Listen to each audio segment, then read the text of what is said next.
பம்பரம் போலாடுறிய எதுக்கு? நித்தம் சாமி வந்து ஏறிடணும் அதுக்காக. தொப்புள தங்காட்டுறிய எதுக்கு? மாமன் பம்பரம் தான் விட்டுடணும் அதுக்காக. சும்மா நாச்சு பார்க்கும் போது சூட்டனைய ஏத்துற, சாராயத்தை கண்ணுல வச்சு ஆளு மேல ஊத்துற. காஞ்ச மாடு கம்புலதான் பாஞ்சது போல் தெம்புலதான் நீயும் மேய பாக்குற. மூட்டை தூக்கும் மாமாய் அழகு மான தூக்கலாமா? மாமன் வீரம் என்ன அதத்தான் நானும் பார்க்கலாமா?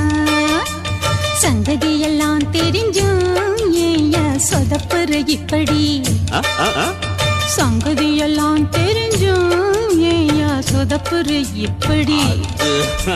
சொர்க்க வாசல் கதவு உனக்கு கிட்டத்தான்